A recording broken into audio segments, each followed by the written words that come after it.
welcome to my channel Fulpier Wellness. Well, we all know Fulpier wellness से जुड़ा हुआ है and because मैं योगा के प्रोफेशन से भी जुड़ गई हूँ, so आज का जो हमारा वीडियो है उसका मेन टॉपिक है international day of yoga.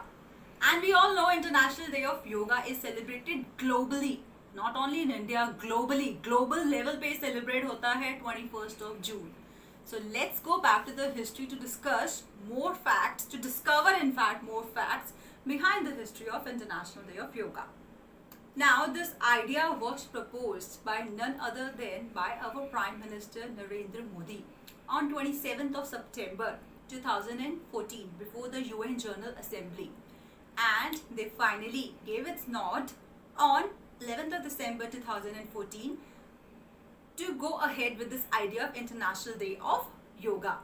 And RBI ने लॉन्च किया 10 rupees का coin to mark International Day of Yoga. Prime Minister Modi said, Yoga is an invaluable gift of India's Asian tradition to the entire world.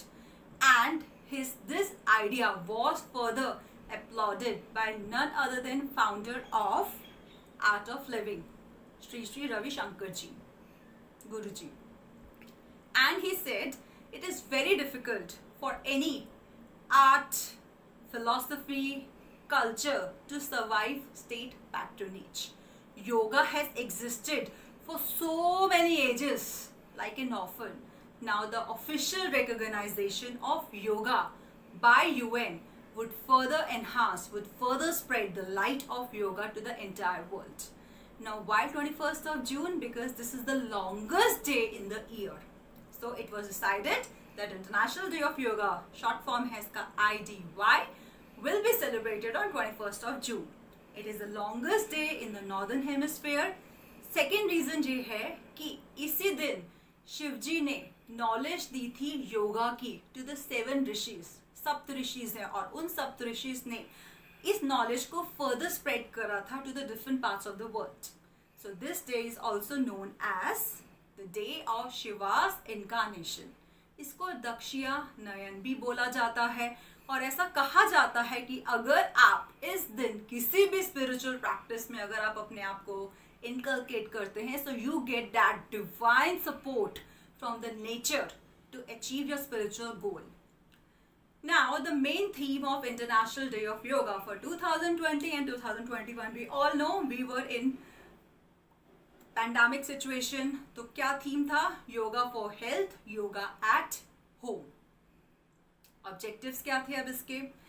To spread the benefits of yoga to the entire world. Yoga के जो भी benefits हैं लोगों को उसके बारे में पता चले, ताकि लोग जो हैं इन प्रैक्टिसेस को इनकलकेट करें अपनी डेली लाइफ में, अपनी दिनचर्या में, उसको एक डिसिप्लिन में लेकर आए, उसको रोज प्रैक्टिस करें.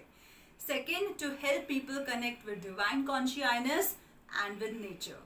To inculcate healthy eating habits.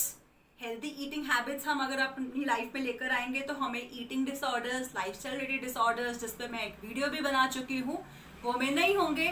और the fourth point is that कि लोगों की लाइफ जो है वो स्ट्रेस फ्री रहे. स्ट्रेस फ्री कैसे रहेगी? अगर आपने अपने आप को मानसिक शांति मिल गई, अगर आप यहाँ से अगर आप स्वस्थ हो गए, तो आपकी लाइफ सही है, बिल्कुल ठीक ठाक चल रही है, टेंशन फ्री है आपकी लाइफ. एंड 2021 का भी जैसे मैंने आपको बताया थीम तो वही है, yoga for health, yoga at home. तो हमें योगा की प्रैक्टिस सबके साथ, अपने पूरे परिवार के साथ मिलकर प्रैक्टिस करें. तो इस टाइम पर अगर आपका इम्यूनिटी स्ट्रांग है और अगर आप सोशल डिस्टेंसिंग मेंटेन कर रहे हैं, तो उससे अच्छी थेरेपी हो नहीं सकती. तो ये बात आप मान लीजिए, गांठ बनकर रख लीजिए कि योगा से बेटर कोई अच्छी थेरेपी नहीं है इस वर्ल्ड में. एंड योगा फॉर माइंड भी एक थेरेपी है. अपने मेंटल हेल्थ को अच्छा रखने के लिए योगा एक मेडिसिन है आपके माइंड के लिए. तो मेडिसिन खाने के बजाय योगा प्रैक्टिस करें, उसके मेडिसिन वाले इफेक्ट से मिलेंगे आपके माइंड को. And last but not the least, I would just like to sum up this video with the saying of a great yogi, B.K. Iyengar ji. He said, yoga is a light which once lit will never diminish. The more you practice the better the flame. So please, इतने सारे ऋषिज ने, इतने सारे sages ने, India की इतनी अच्छी history है योगा की, इतने सारे स्वामी शिवानंद जी हैं, कृष्णमाचार्य जी हैं, धीरेन्द्र ब्रह्मचार्य जी हैं, आर्ट ऑफ लिविंग के फाउंडर हैं, सदगुरु हैं, इतने सारे हैं जो हमें ज्ञान दे रहे हैं. तो प्लीज इनको प्रैक्टिस करें, बिकॉज उन सबका मेन एम यही है कि आप योगा के बेनिफिट्स ले, आप मेडिसिन से बचे रहें, आप स्ट्रेस फ्री रहें और आप और आपका परिवार सुरक्षित रहें. So please, I would like to sum up this video once again with the saying, please yoga की प्रैक्टिस करें, इसको अपने दिनचर्या में बनाएं ताकि आप मेंटल हेल्थ पर भी आप स्वस्थ रह सके, which is in fact it is in fact a call of a day. In fact mental level पे अगर आप स्वस्थ हैं तो आपका जीवन बहुत अच्छा है. Thank you so much.